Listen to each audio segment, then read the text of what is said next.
Hi everyone, welcome back to English Lab. My name is Luis, and this is another B1 short story in simple English. Today I want to tell you about a day when I almost stopped learning English completely, and what made me continue. If you ever feel stuck or think, maybe English is not for me, this story is for you. You'll hear useful vocabulary to talk about feeling stuck, comparing yourself to others, and finding motivation again. The story is called The Day I Almost Quit English. If you want to practice after listening, you can download the free PDF study guide in the description. Let's begin.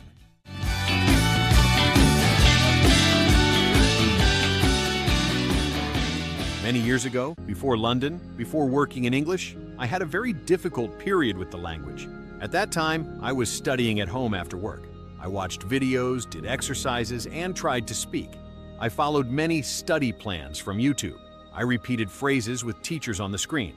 I had notebooks full of new words, but I didn't see progress. Or at least I didn't feel progress. My listening was still slow. My speaking was still full of and long pauses. Sometimes I felt like my English was a car in the mud. The wheels were moving, but the car stayed in the same place. I felt stuck. One Saturday morning, I decided to try something different. I went to a free conversation club in my city. I found it online. The flyer said, "Practice English with real people. All levels welcome." There was a photo of smiling people with coffee cups. I thought, perfect. This is exactly what I need.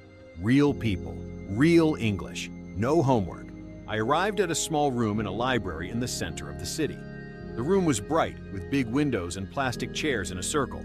There were maybe 12 people there. Some looked nervous, checking their phones. Some looked confident, already talking in English before it started. The organizer, a man from the UK with a big smile and a loud voice, said, "Welcome everyone. Today we're going to talk about travel. Let's sit in small groups and share our experiences." We made groups of 4. In my group, there was a woman from my country, a man from another country, and a girl who spoke very fast English. The organizer said, "Okay, let's start. Question 1. What is the best trip you have ever had?" The girl in my group started first. Her English was beautiful. Fast, natural, full sentences, past tense perfect, no hesitation. She used words I didn't know.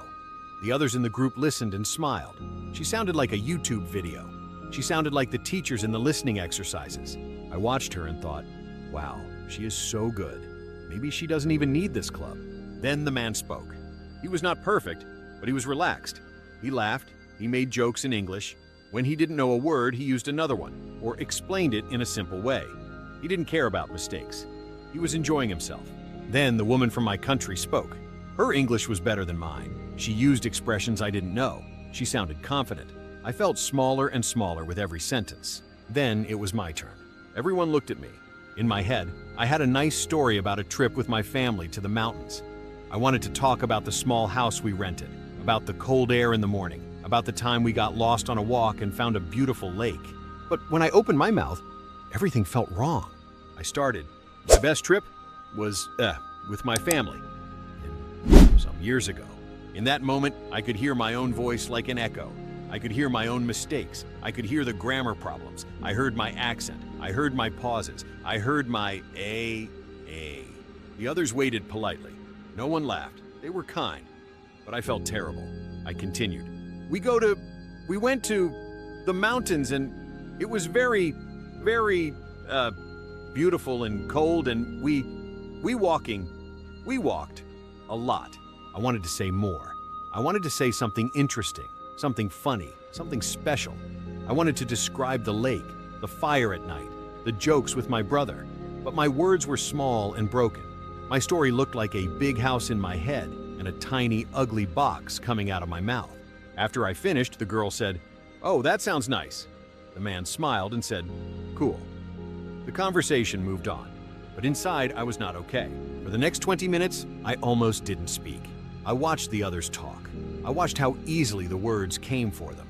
They didn't stop after every 3 words to think. They didn't correct themselves out loud. They didn't look afraid of their own voice. I thought, why is it so hard for me?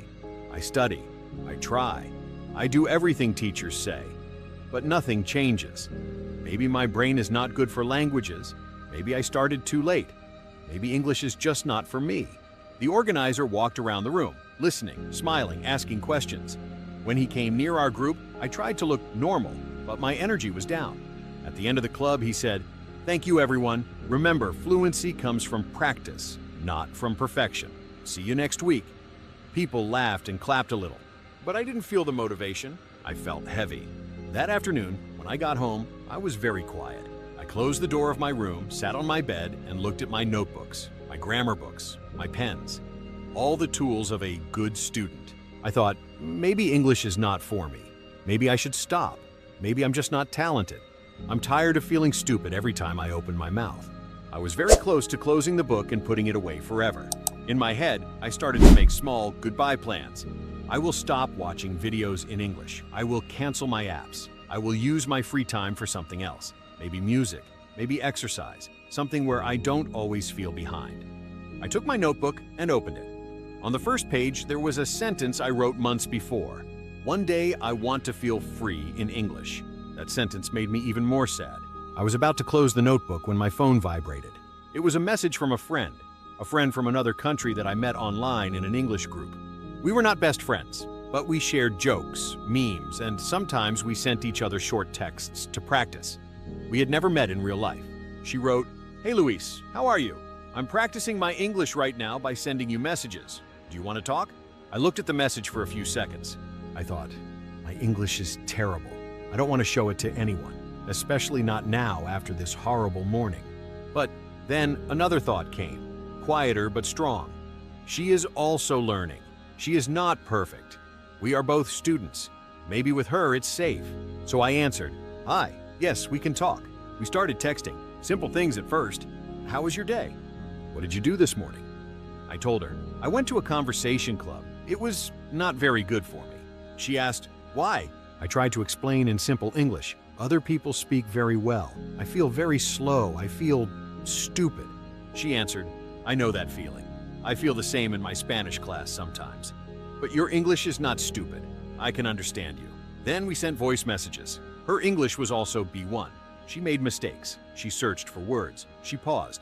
She said A, too. Sometimes she repeated a sentence to fix the grammar. Sometimes she used a simple word when she didn't know the difficult one. But with her, I didn't feel small. I didn't compare myself. We were on the same road. We talked about small things, our teachers, our favorite series, our dream trips. We laughed when we said something strange. We corrected ourselves sometimes, but it wasn't heavy. It was friendly. After 30 minutes of messages and voice notes, I felt something different. I was still the same person from the conversation club. Same vocabulary, same grammar, same accent. But my feeling had changed. I didn't want to quit anymore. I realized something important that day. In the room with advanced people, I felt like a failure. In the chat with another learner, I felt like a human. The problem was not English. The problem was my comparison. That day did not magically make me fluent. My level didn't jump from B1 to C1. But something inside me changed. I understood that I needed 3 things. A few people above me to inspire me, a few people next to me to walk with me, and a kinder voice in my own head to let me continue. That's why I didn't close the notebook. I put it back on the shelf and thought, okay, I will not quit today. Sometimes that's enough. That day, I almost broke my relationship with English. Now I'm very happy I didn't. Here are 3 things I learned. Number 1, your level doesn't decide your value. B1 English does not mean B1 person. It only means you are in the middle of the road. Number 2, comparison is dangerous. When you only look at people above you, you feel small. When you only look at people below you, you feel proud. When you walk with people next to you, you feel normal, and you grow together. Number 3, the question is not, am I good at English? The question is, am I still walking? If you are still showing up, still trying, still sending messages, still listening to stories, you are already doing the hard part. So if today you feel like quitting English, I want you to do one thing. Don't quit alone. Send one message to someone. Say, hey, I'm still here. I'm still learning. Do you want to walk with me? Maybe your English is not where you want it to be yet. But maybe, just like me on that Saturday, you are a lot closer than you think. Thanks for listening to this English Lab short story. If you want to practice the vocabulary and ideas from this episode, download the free study guide in the description. And if these stories help you continue on your English journey, subscribe to English Lab and turn on the notification bell so you don't miss the next episode. See you in the next one.